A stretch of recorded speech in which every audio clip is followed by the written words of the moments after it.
Hi guys, and welcome to my review of the Fiio JD11. This is Fio's latest single dynamic driver IEM, and it's also the most budget-friendly one. It's being sold at $35 at HiFiGo. I actually got it from HiFiGo, and this particular IEM, well, it uses a 10mm driver. That's fine.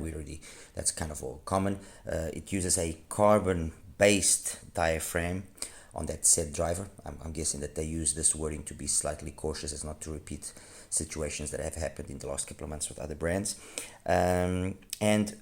Another peculiarity with regards to the driver is it's using an asymmetrical internal and external magnetic circuit. They say this is to improve the driver's linearity when operating, and thus reduce distortions that can happen from the driver's movement. They seem to have applied some technology to this IEM. In terms of other peculiar, or not peculiar, but other interesting parameters in terms of the specs, it's got a 24 ohm impedance, so it should be relatively easy to power, not really a problem, which I confirm that. And then the ultimate, or not the ultimate, but the last thing that's kind of the calling card for this IEM is the fact that they've actually used what they call a C-shaped acoustic flute. So internally the driver is inside of this C-shaped enclosure, which according to Fiio also potentiates the performance of the driver. Anyway, this is the box. It's a very simple box. I mean, really nothing special. I'll just quickly show it to you. You open it up. The IEMs came over there, as you can see over there, and then underneath here we had basically some tips, very simple, very basic in terms of what's offered. I mean, I guess for $35, I was expecting a little bit more, but it's fine. I'm not really going to complain too much, because the actual driver's performance does make up for this very lackluster accessory package. In terms of the cable, this is the cable, the stock cable. I want to bring your attention to one peculiarity, which I'll show to you now in the IEM itself, which is the fact that if you look carefully at the plug, let me see if I can. There we go. If you look carefully, it's round or oval shaped. So the actual IEM has a recess into which the plug gets put into, but it's round. And what this basically means is that it's a nightmare to then find any other cable that will fit.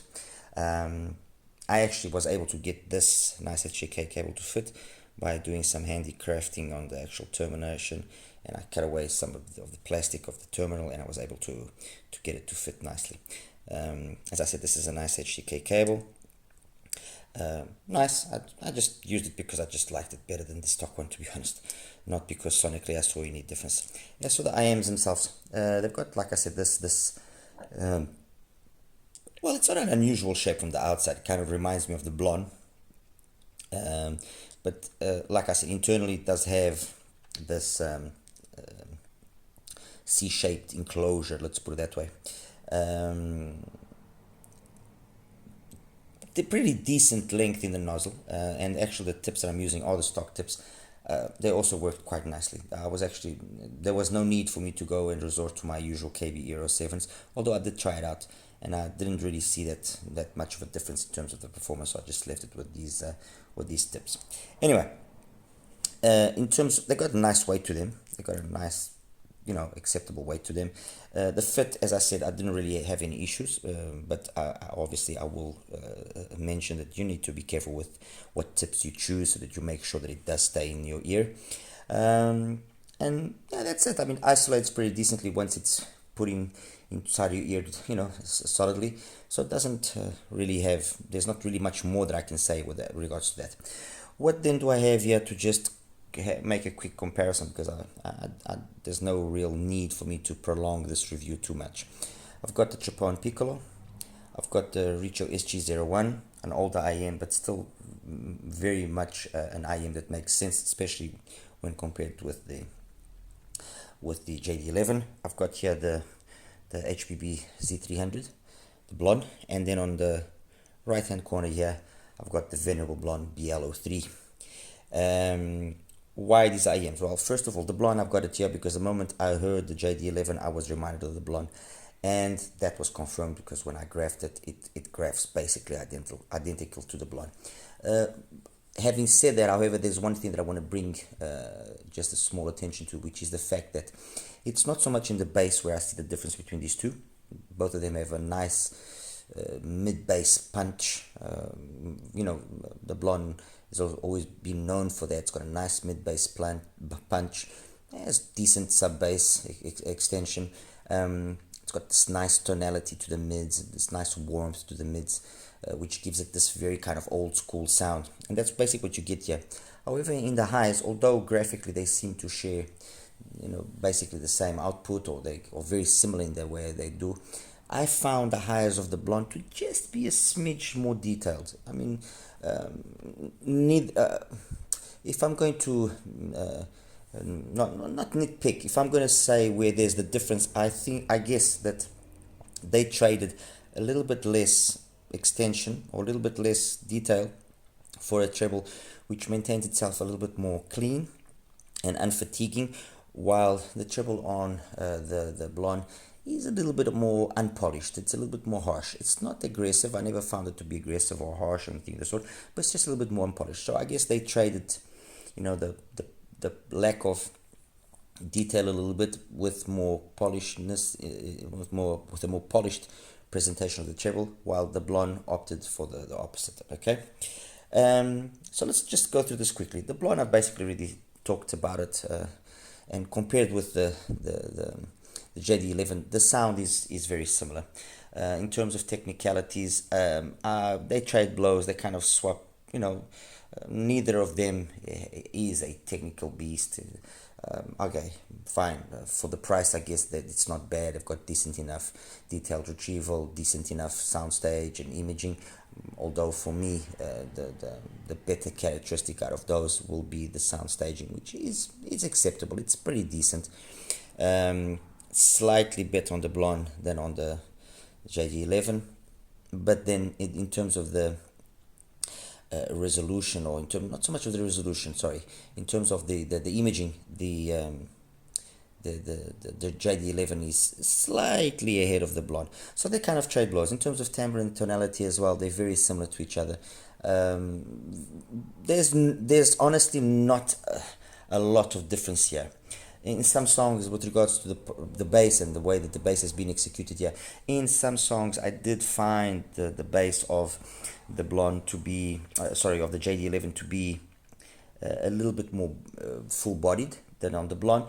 But it's one of those situations where it's not something which is constant, and you pick and you notice it in many songs. There's one or two songs where that will pop up.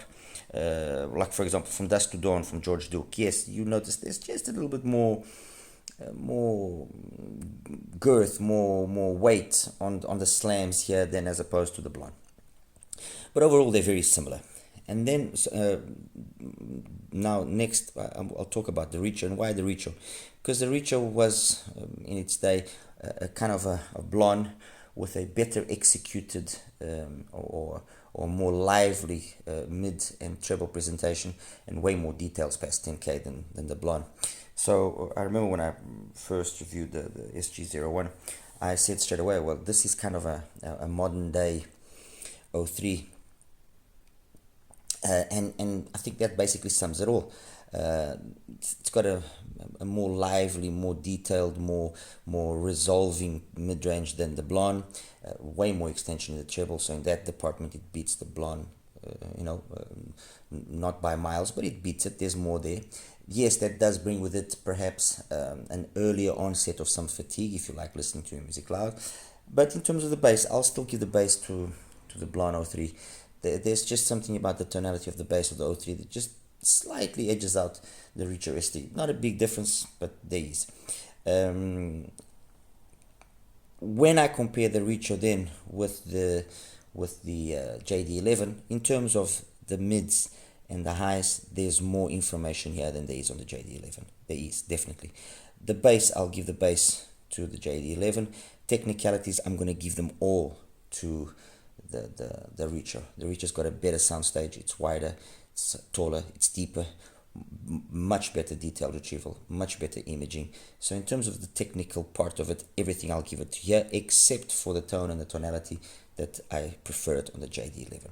So it's the majority of the technicalities for the Reacher, the tone, the timbre and the tonality for the JD11. In terms of mids and highs, the Reacher. In terms of the bass, the JD11. Overall, the Reacher is a slight, it's a slightly more complete, slightly more gratifying IEM than the JD11. This then leaves us now with the Piccolo and with the Z300, which both of these two have got very different tunings to these three. So the Blon 03, the JD11 and the SG01.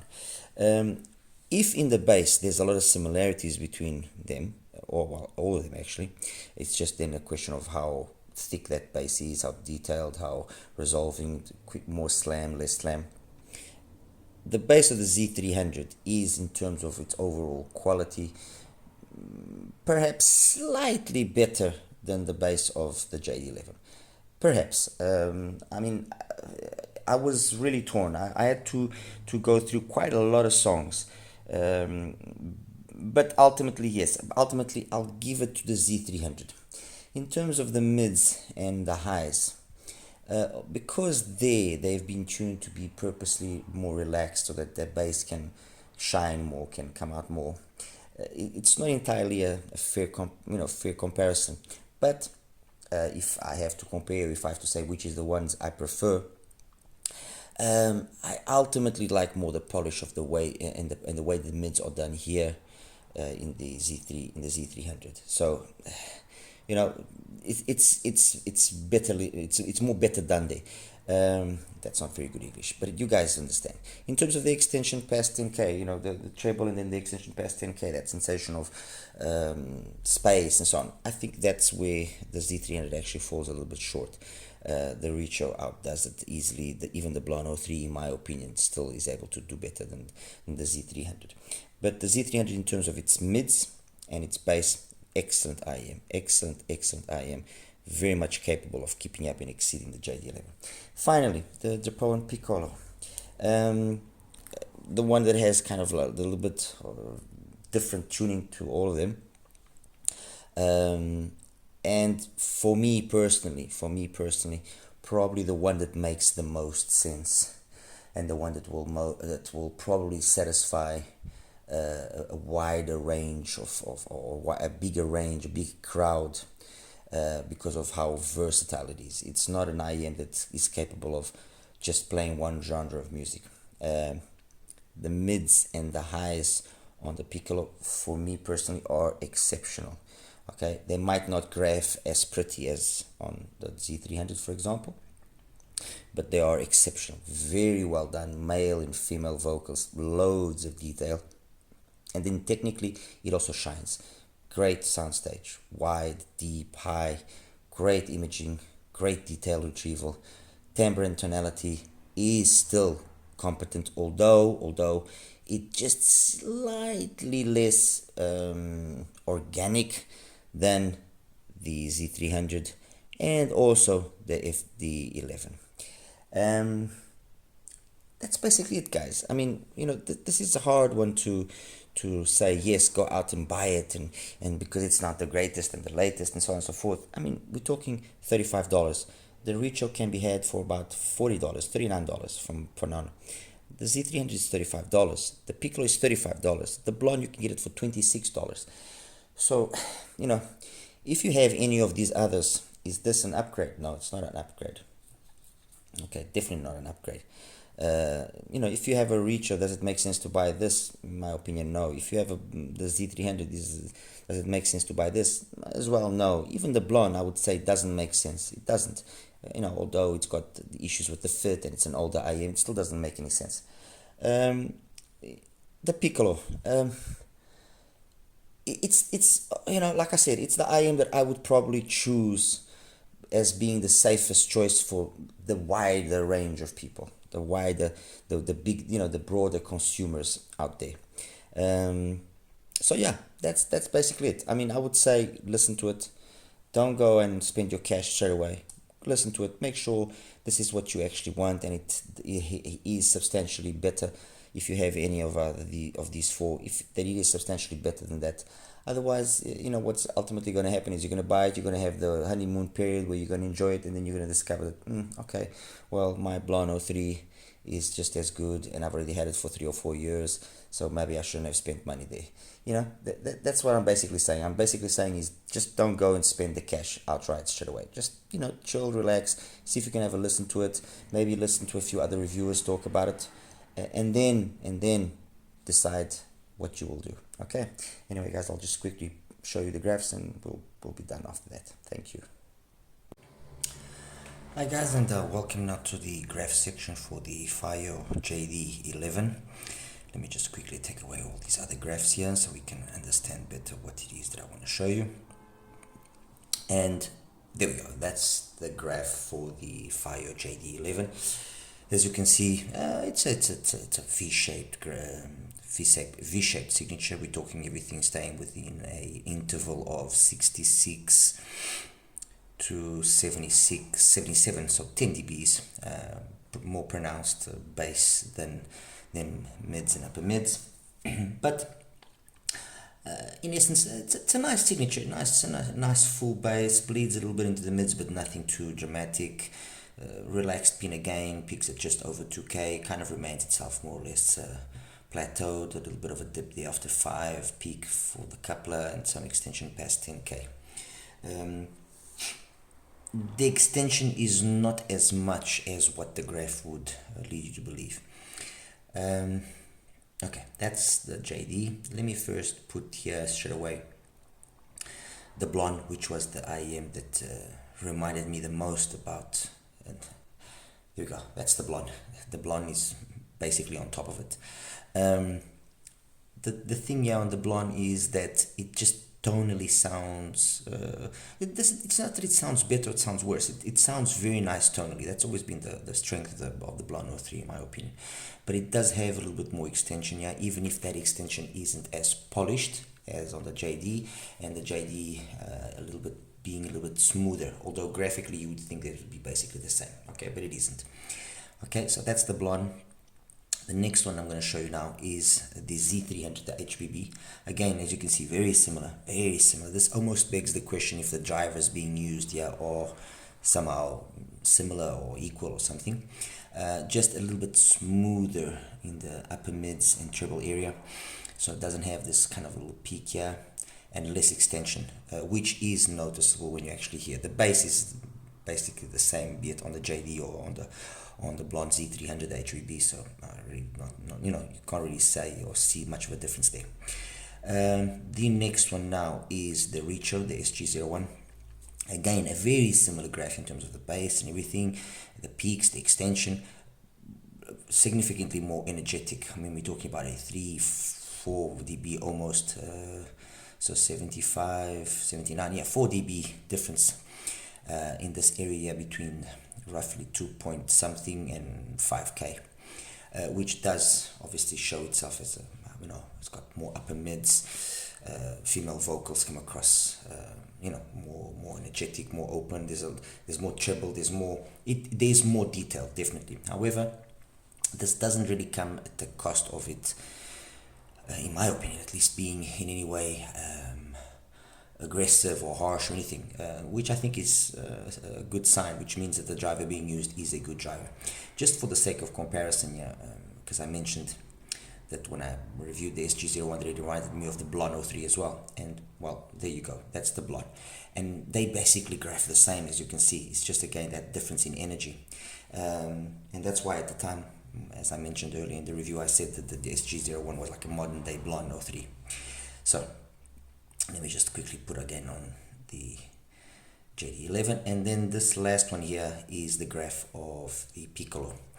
And the Piccolo is the one that, although kind of still looks similar, it is the one that definitely is the least V-shaped. It's the one that is the most. Let me just quickly show you here what I mean by that. We're talking about everything staying within an interval of 66 to 73, so everything stays within an interval of 7 dB. So you could almost say that this is kind of a neutralish warm signature.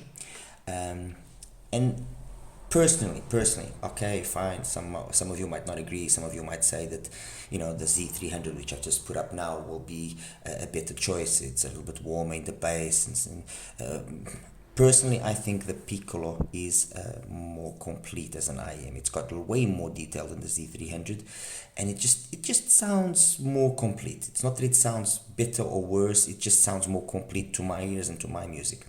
And that's why I actually said as well that I think that the Piccolo, once you actually listen to it, it will be the one that probably will satisfy most people the most, or the more people, okay? Again, the Piccolo just compared here with the Blon, as you can see, definitely less bass, way more polished as well here in the mids and the treble, compared with the Richo, as you can see, again, some similarities, but way more polished, way more coherent across the board. And again, against the JD, a little bit less than the bass than the JD, but especially the treble and the extension past 10K on the Piccolo is quite impressive. It is quite impressive, believe me. And that's why I said ultimately I think that would be the wisest choice out of all. Anyway, guys, that's my review of my opinion on the Fiio JD11. Nice little IM. Has its little things here and there, but overall it's a nice IM. As I mentioned, I don't think it's a real upgrade over any of the things that I mentioned in the review. But if you want to get it just for the sake of getting a Fiio that actually, you know, is reasonably affordable and sounds good, well, why not? And that's it. As always, like and subscribe. If there's any questions, please feel free to ask, and I'll do my best to get back to you as soon as possible. All right, you take care now. Bye bye.